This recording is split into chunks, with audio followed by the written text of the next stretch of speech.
Students, पहले topic का नाम है हमारे पास हुए जीन एक्सप्रेशन। यार आपने मुझे बोला कि सर फेशियल एक्सप्रेशन तो होते हैं लेकिन जीन एक्सप्रेशन क्या हो गई?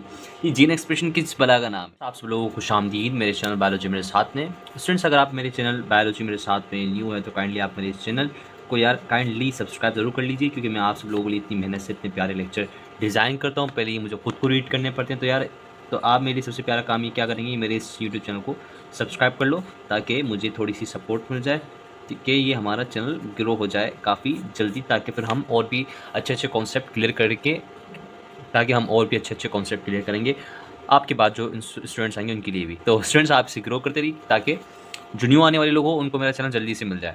तो स्टूडेंट्स, आज जो हम हमारा टॉपिक कवर करने जा रहे हैं वो आपकी 12th क्लास की जो बायोलॉजी का चैप्टर है क्रोमोजोम्स एंड डीएनए से ही उसका ताल्लुक है, एंड डीएनए। तो बच्चों, आज जो हम इस चैप्टर का जो टॉपिक पढ़ेंगे आपकी बायोलॉजी का 12th क्लास की बायोलॉजी का, जो कि न्यू बुक आई है आपके साथ, तो आप सब लोगों को मुबारकबाद भी है क्योंकि this book is very fantastic. बड़ा मज़ा आया मुझे उसको पढ़ने में और आप सब लोगों के लिए नोट्स लिखने में भी मुझे बड़ा मज़ा आया। तो आज हम पढ़ते हैं बिना कोई टाइम जाए कि आप सब लोगों के लिए, और मैं आज आप सब लोगों के लिए मज़ेदार सा टॉपिक लेकर आया हूँ जो कि बहुत ज़्यादा क्यूरियस है, जिसको मैं पढ़ाने में बहुत ज़्यादा मुझे मज़ा आता है। मैंने जब भी उसे पढ़ा है और जब पढ़ाया है तो मुझे हमेशा मज़ा आया। तो आज आप सब लोगों को पढ़ाने में मुझे मज़ा आएगा और मुझे उम्मीद है कि आप सब लोगों को भी पढ़ने में मज़ा आएगा मुझसे। तो स्टूडेंट्स, पहले टॉपिक का नाम है हमारे पास हुए जीन एक्सप्रेशन। यार आपने मुझे बोला कि सर फेशियल एक्सप्रेशन तो होते हैं लेकिन जीन एक्सप्रेशन क्या हो गई? ये जीन एक्सप्रेशन किस बला का नाम है? देखिए बच्चों, जीन एक्सप्रेशन से मुराद ये होता है कि हमारी जैसे कि क्रोमोजोम है, जैसे कि मैं बोलूँ बच्चों ये हमारे पास जगह नहीं है मेरे पास इतनी ज़्यादा, तो मैं यहाँ पे मैनेज करता हूँ आप सब लोगों के लिए। जैसे कि मैं ये ले लेता हूँ, कोई मसला नहीं बच्चों, जैसे समझाने के लिए आप सब लोगों को कि मेरे पास समझे कि ये मेरे पास एक क्रोमोजोम है। क्या है? क्रोमोजोम। इस क्रोमोसोम के ऊपर क्या है बच्चों, आपकी क्वाइल्ड हुआ डीएनए है। अगर मैं इसको अनक्वाइल करके बड़ा करूँ तो ये कुछ इस तरीके का दिखेगा मुझे, आपका डीएनए का क्रोमोसोम किस तरीके का दिखेगा? इस तरीके का दिखेगा। तो बच्चों, इस तरीके के दिखने की वजह से आपके इन छोटी छोटी जगहों के ऊपर कुछ क्या होती हैं, जीन्स होती हैं। हर एक जीन का बच्चों एक पर्टिकुलर फंक्शन है आपकी बॉडी के अंदर, यानी आपके सेल के अंदर। मिसाल के तौर पे मैं बात करता हूँ कि आपकी आंखों का कलर बच्चों, आई कलर में बोलूँ, बहुत सारे बच्चों का फ्रोजी होता है, ब्राउन होता है, ब्राउन है। हर किसी का ब्राउन होता है, किसी किसी का ब्राउन होता है।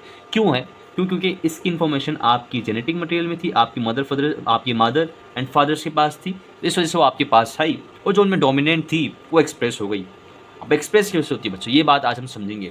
हमने जीन समझा, जीन क्या होती है, हमने समझा कि बच्चों रिप्लिकेशन का प्रोसेस कैसे चलता है, हमने ये भी समझा कि बच्चों रिप्लिकेशन चलती कैसे है, हमने ये भी समझा ये वेरिएबिलिटी और आपकी क्या बोलते हैं हम, स्टेबिलिटी मेंटेन कैसे होती है जनरेशन आफ्टर जनरेशन। हालांकि सेल तो कंसिस्टेंटली डिवाइड कर रहा है और इन्फॉर्मेशन में ज़रा सा भी चेंज नहीं आ रहा है, ये सब कैसे स्टेबल होता है, ये सब हमने पढ़ा। तो आज हम इस पूरे कॉन्सेप्ट को समझाता हूँ मैं आपको। थोड़ा सा मैंने अब आपका बैकग्राउंड बनाया, अब आपको समझ में आएगी प्रोसेस की बात की एक्चुअली जीन एक्सप्रेशन होती क्या है। बच्चों, gene expression is a process where information present on gene is used to produce a functional product. What is बच्चों? That is a functional product. इधर मैंने अधूरी स्पेलिंग लिखी है, मैंने हटा दी थी तो इसलिए मैं आपको बता रहा हूँ। बच्चों, that protein is involved in our metabolic activities like आपकी बॉडी के अंदर ग्रोथ करवाते हैं। एंटीबॉडीज़, जैसे कि आपको पता है खुद भी प्रोटीन की होती है, और एंटीबॉडीज़ आपको पता है is a major function of our immune system. अगर बच्चे ये प्रोटीन ही बनना बंद हो जाएंगे इस जीन की एक्सप्रेशन ना होने की वजह से, तो ऐसे तो हमारा इम्यून सिस्टम भी खत्म हो जाएगा और हम तो फिर जितनी भी बीमारियां हैं उनकी जद में आ जाएंगे। तो बच्चों देखिए, आपकी इम्यूनिटी का ताल्लुक भी आपकी जीन एक्सप्रेशन से है, आपकी हाइट कितनी बढ़ेगी इसका ताल्लुक भी आपकी जीन एक्सप्रेशन से, आप कितनी लंबी ज़िंदगी जिएंगे इसका ताल्लुक भी आपकी जीन एक्सप्रेशन से। इस वजह से आज के टाइम में जेनेटिक्स एक पूरी फील्ड निकल के आ गई जिसके अंदर बस हम पर्टिकुलरली इसी चीज़ को स्टडी करते हैं। तो बच्चे ये बात अब आपकी क्लियर होगी कि जीन एक्सप्रेशन क्या है। बच्चे एक प्रोसेस है जिनके अंदर आपकी particular segment of gene is express in the functional product which is a protein, and that protein is involved in the function in your metabolic process in the form of enzymes. तो ये बात भी आपको बच्चों क्या हो गई, समझ में आ गई। इंजाइम की फॉर्म में एक्सप्रेस होते हैं जो कि आपके मेटाबॉलिक रिएक्शन में इन्वॉल्व हो जाते हैं। बच्चों, अब आपको ये बात भी हमारी क्लियर हो चुकी है। तो बच्चों, हम समझते हैं कि central dogma of gene expression क्या है।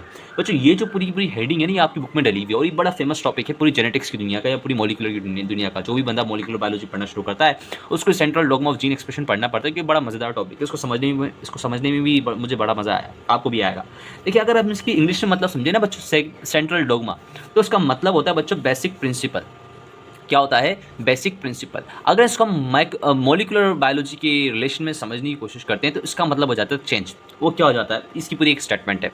इसका मतलब होता है कि हाउ इंफॉर्मेशन मैंने फ्लो लिख दिया, it's flow from DNA to RNA for synthesizing a polypeptide chain which is actually protein, and that protein is work as an enzyme। Understand बच्चों, कैसे मैंने चेन बनाए कि मॉलिक्यूलर बायोलॉजी में सेंट्रल डॉगमा से मुराद है कि आपकी जेनेटिक इन्फॉर्मेशन कैसे फ्लो हो रही है DNA से RNA में to synthesize your polypeptide chain which is actually form the your protein, and that proteins work as an enzyme in your body metabolic function. तो बच्चों दिस जेनेटिक इन्फॉर्मेशन फ्लो, तो बच्चों ये जो पूरी जेनेटिक इन्फॉर्मेशन फ्लो है आपकी product बनाने के लिए, प्रोटीन का प्रोडक्ट बनाने के लिए, तो ये 2 स्टेप्स में होता है।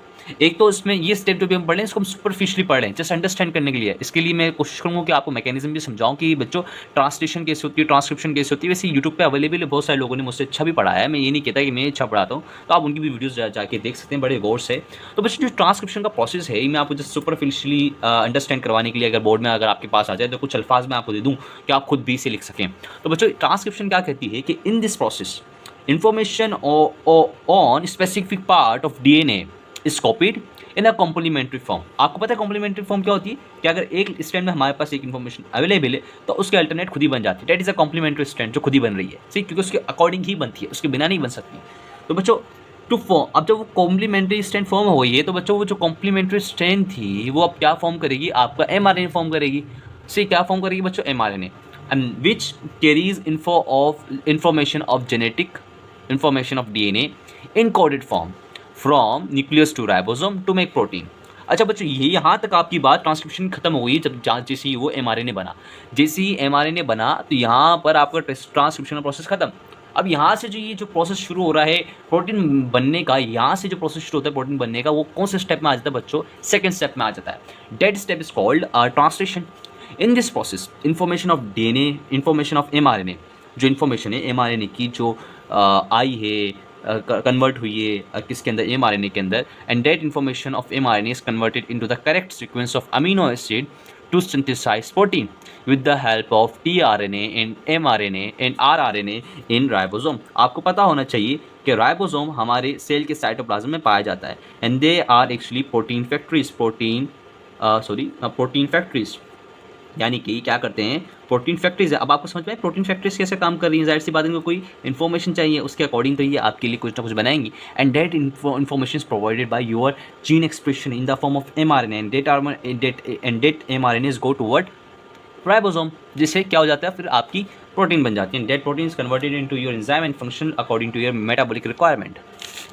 तो अब मैंने एक इमेज भी बनाई है, अगर आप उस इमेज को देखें तो मुझे उम्मीद है कि आप उसको बिल्कुल क्रिस्टल क्लियर कर सकते हैं आप अपना कॉन्सेप्ट। तो मैं चाहता हूँ आप ज़रूर देखें, तो हम चलते हैं उसको समझने के लिए। तो चलिए, तो बच्चों मैंने आप सब लोगों के लिए ये एक तस्वीर बनाई है, प्रोसेस ऑफ जीन एक्सप्रेशन।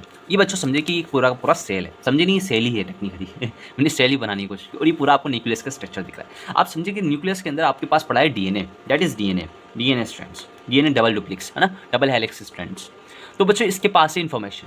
जब ये ट्रांसक्रिप्शन का प्रोसेस शुरू हुआ, मैंने आपको बताया RNA बना, क्या बना, सिंगल स्ट्रैंड बनी ना, RNA बना। तो आपको पता होना चाहिए कि कुछ RNA के अंदर कुछ पार्ट्स होते हैं यूकैरियोट्स के अंदर, coding and non coding parts. क्या होते हैं बच्चों, coding and non coding parts. बच्चों जो कोडिंग पार्ट्स होते हैं इनको हम बोलते हैं introns, if I am right बच्चों। और जो नॉन कोडिंग पार्ट होते हैं बच्चों, इनको बोलते हैं एक्सॉन्स। क्या बोलते हैं, एक्सॉन्स। तो बच्चों ये इंट्रॉन एंड एक्सॉन्स, तो बच्चों जो नॉन कोडिंग पार्ट होते हैं during the process, after the process of transcription एक प्रोसेस आता है जिसको हम बोलते हैं स्प्लाइसिंग। स्प्लाइसिंग के अंदर क्या होता है कि जो नॉन कोडिंग पार्ट है, ये जो आपके एक्सॉन्स हैं ये वाले, ये कट के हट जाते हैं। जब ये कट के हटते हैं तो आपके जो रेड सेगमेंट्स बचते हैं, जिनको मैंने इंट्रोन कहा है, वो आपस में ज्वाइन करते हैं और एक पूरा का पूरा मॉलिक्यूल बनाते हैं। उस मॉलिक्यूल को हम कह देते हैं mRNA। Now mRNA is ready, सही समझे। ये प्रोसेस आपका ट्रांसक्रिप्शन का यहाँ से लेके यहाँ तक चला है, सही है। अब जो प्रोसेस शुरू होने वाला है कि ये mRNA एक्सपोर्ट होगा आपके साइटोप्लाज्म में, इसमें बच्चों साइटोप्लाज्म में, यहाँ पे साइटोप्लाज्म में किसके पास जाएगा बच्चों, आपके राइबोसोम्स के पास जाएगा। यहाँ पे कुछ राइबोसोम्स बैठे होंगे बड़े बड़े, उनके अंदर ये आपका mRNA जाएगा, दाखिल होगा, और ये लंबी सी आपकी पॉलीपेप्टाइड की चेन बना देगा। इसकी पॉलीपेप्टाइड, पेप्टाइड से मुराद होता है कि प्रोटीन की चेन। तो बच्चे प्रोटीन की चेन फिर दूसरे प्रोसेस में जाएगी, जो प्रोसेस होता है फोल्डिंग का, और उधर ही कन्वर्ट हो जाएगी बच्चों आपके प्रोटीन में, and that proteins further converted into your enzyme which actually is required by your body. तो बच्चों that enzymes functions particular according to your body needs and according your cell needs. तो बच्चों ये था थोड़ा प्रोसेस आपका gene expression का। मुझे उम्मीद है कि आपको पूरा प्रोसेस क्रिस्टल क्लियर हुआ होगा। अगर आपको कोई सवाल है इस मुतालिक तो आप बच्चों मुझसे बात कर सकते हैं। मेरा व्हाट्सअप नंबर इज़ अवेलेबल, तो आप मेरा व्हाट्सअप नंबर भी दे दूँगा, तो आप मुझसे व्हाट्सअप पे भी कॉन्टैक्ट कर सकते हो, मुझसे कमेंट में भी बात कर सकते हैं, मैं आपको ज़रूर बताऊँगा। तो आप सब लोगों से गुजारिश है कि आप सब लोग पढ़ते रहिए, मोटिवेट रहिए। कोई सवाल हो तो आप मुझसे गुफ्तगू कर सकते हैं, मुझसे बात कर सकते हैं, मैं आपको अपना व्हाट्सअप नंबर प्रोवाइड करूँगा। तब तक के लिए अल्लाह हाफ़िज़। हम मिलते हैं आपके अच्छे से अमेजिंग से टॉपिक के अंदर। पढ़ते रहिए, मोटिवेट रहिए।